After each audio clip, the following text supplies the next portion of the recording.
मैं तो आपके चैनल के माध्यम से बांसवाड़ा डूंगरपुर की जनता को धन्यवाद देना चाहूँगा।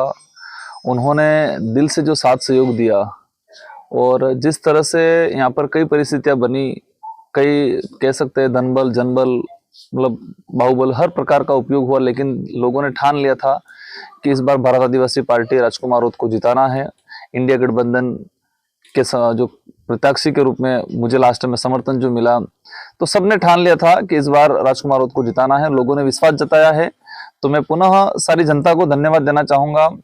आपने जिस उम्मीद से और जिस उद्देश्य से मुझे जिताया है, इन उम्मीदों पे खरा उतरेंगे और जिस विजन को लेके हम लोग चल रहे हैं, इन विजन को आगे बढ़ाएंगे और अवश्य इस क्षेत्र में भौतिक विकास हो, हर प्रकार की जो समस्या जो आ रही है इस इलाके के अंदर, इसको लेके हम लोग काम करेंगे। सर, केंद्र में सरकार एनडीए की विपक्ष में आप किस प्रकार की चुनौतियां रहेंगी? देखो, चुनौतियां बिल्कुल रहेगी। आज तक चुनौतियों का सामना करते हुए आए हैं और चुनौतियों का भी सामना आगे भी करेंगे। सारी विपरीत परिस्थितियां होने के बावजूद भी यहाँ की जनता ने जिस तरीके से हम पे भरोसा जताया है, इन भरोसों पे खरा उतरेंगे और हम लोग काम करेंगे। तो वो उस समय तात्कालिक जो परिस्थितियां रहेगी, उन परिस्थितियों के आधार पर डिसाइड होगा, लेकिन ये तय हो चुका है कि भारत आदिवासी पार्टी ने एक शानदार छवि बनाई है। मोदी जी का कहना था यहाँ पर बांसवाड़ा में आके कि जिसकी कोई पहचान नहीं है उनको कैसे आप वोट दे रहे हो, तो जनता ने ठान लिया कि हम पहचान बताएंगे, हम तय करेंगे कि यहाँ की पहचान, यहाँ की ताकत कौन बनेगा। और मोदी जी की सभा को भी फेल किया और एक भारत आदिवासी पार्टी को पूरे देश लेवल पे एक पहचान दी। उसके लिए मैं बांसवाड़ा डूंगरपुर की जनता को धन्यवाद देना चाहूंगा। सर, ये रही कि कई वजह रही। हालांकि मूल रूप से देखा जाए कि पूर्व में जो पार्टियां रही या पूर्व में हम कहे विशेषकर बीजेपी या कांग्रेस के जो पुराने लीडर रहे, उन लोगों ने यहाँ पर जो मूलभूत सुविधा थी, यहाँ पर जो रिजर्वेशन पॉलिसी है, संवैधानिक जो प्रावधान है, एजुकेशन है, स्वास्थ्य, इन चीजों पे उन्होंने किसी प्रकार का काम नहीं किया।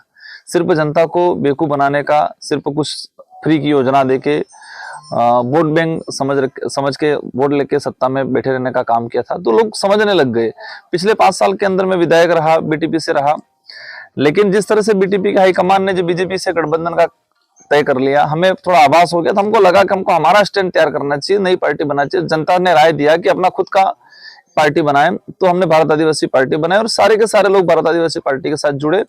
और उस समय के दौरान कह रहे थे कि बीटीपी बीएपी अलग अलग है, लेकिन विधानसभा चुनाव में भी इसका भी कोई असर नहीं देखा और लोकसभा चुनाव में भी कोई असर नहीं देखा और एक तरफा भारत आदिवासी पार्टी को बहुमत मिला। पॉलिटिकली जो एजेंडा बना रखा है, मैं जहां तक समझता हूं कि हमारी पार्टी और हमारा कार्यकर्ता जितना अनुशासित है, जितना सच्चाई के साथ चलता है, जितना वो संवैधानिक प्रावधानों के आधार पर चलता है, शायद ऐसा दूसरी कोई भी पार्टी के पदाधिकारी कार्यकर्ता इतना अनुशासित नहीं है। आपका बताना है काकरी डूंगरी प्रकरण, सब जानते हैं कि काकरी डूंगरी प्रकरण कैसे हुआ, किसने करवाया, क्या रीजन रहा, किस बात को लेके लोग बैठे थे, और इसी का परिणाम ये लोकसभा चुनाव में भी इसका असर हुआ है। लोकसभा चुनाव में भी जो हमको 2.5 लाख वोटों की लीड मिली है और 2 फर्जी राजकुमार उन्होंने तैयार किए थे, 1,20,000, मतलब हम मानते हैं कि 3 से 4 लाख वोटों की जो लीड मिली है हमें, ये तय हो चुका है कि काकरी डूंगरी प्रकरण भी किसने करवाया था, किसका रोल था, क्या था, वास्तविकता क्या थी, सबको पता चल गया। इसलिए हम इतने वोटों से जीते। आज लोग बेवजह सिर्फ माहौल बनाया गया, हम पे आरोप लगाया गया, कराने वाले कुछ और लोग थे, तो सच्चाई सामने आ गई। इसी की वजह से आज हमारी इतने भारी बहुमत से हमें जीत मिली है।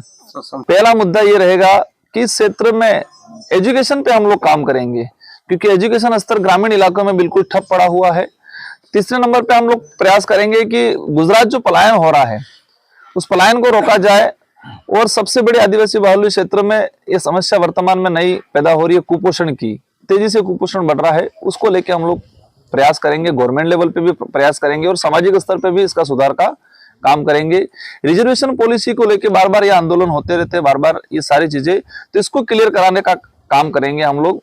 बाकी हमारे यहाँ पूर्वजों की ये जो धरती रही है, गोविंद गुरु महाराज, संत सुरमाल महाराज, देवापुरी महाराज, मामा बालेश्वर, बाबजी महाराज, इन संतों की भूमि रही। इन शहीद कई ऐसे हमारे स्वतंत्र सेनानी भी रहे, सेंगाबाई है, नानाबाई खाट है, शिक्षा की देवी कालीबाई है।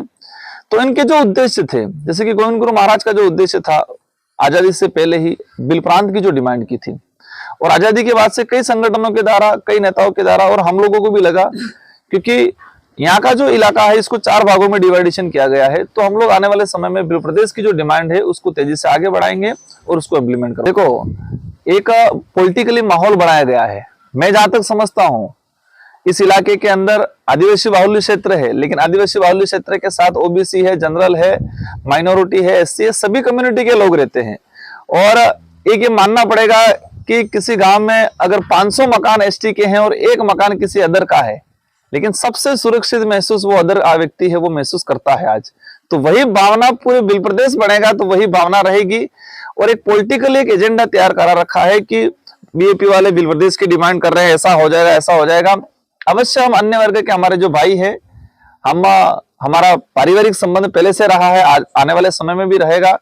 तो हम लोग सबको विश्वास में लेके, सबको साथ में लेके बिल प्रदेश को बनाएंगे। और मुझे उम्मीद है कि लगभग 90% बहुमत सबका रहेगा और सब साथ में मिलकर बिल प्रदेश बनाएंगे। कोई जो पॉलिटिकली एजेंडे को लेके जानबूझ के विरोध करे वो बात अलग है, लेकिन सबको साथ में लेके और पॉलिटिकली माहौल बनाया गया, भय है, ये है, असुरक्षित, ऐसा कुछ बहुमत सबका रहेगा और सब साथ में मिलकर बिल प्रदेश बनाएंगे। कोई जो पॉलिटिकली एजेंडे को लेके जानबूझ के विरोध करे वो बात अलग है, लेकिन सबको साथ में लेके और पॉलिटिकली माहौल बनाया गया, भय है, ये है, असुरक्षित, ऐसा कुछ नहीं है। और सबको साथ में लेके बिल प्रदेश की जो मुहिम इसको आगे बढ़ाएंगे। सर, आज गठबंधन की बैठक पे आप भी जा रहे हैं, क्या खास? अभी तक कुछ क्लियर नहीं हो पाया, शाम तक ही क्लियर हो पाएगा कि गठबंधन में क्या रहेगा क्या नहीं रहेगा। लेकिन ये तय हो चुका है कि देश की जनता ने ये एहसास करा दिया है कि ये लोकतंत्र है, लोकतंत्र में जनता के पास ताकत होती है। किसी नेता या किसी एग्जिट पोल वाले जो चला रहे थे, इनके पास कोई ताकत नहीं रहती है। कई ऐसे न्यूज चैनल थे, मैं किसी न्यूज चैनल पे आरोप नहीं लगाना चाहूंगा, लेकिन ऐसी जो जिस तरह से अफवाह फैलाई गई, जिस तरह से लोगों को भ्रमित किया गया, ये भी हमारे देश के लिए घातक है। लेकिन देश की जनता ने इस बार एहसास करा दिया कि जनता का राज है, किसी व्यक्ति विशेष का राज नहीं। धन्यवाद।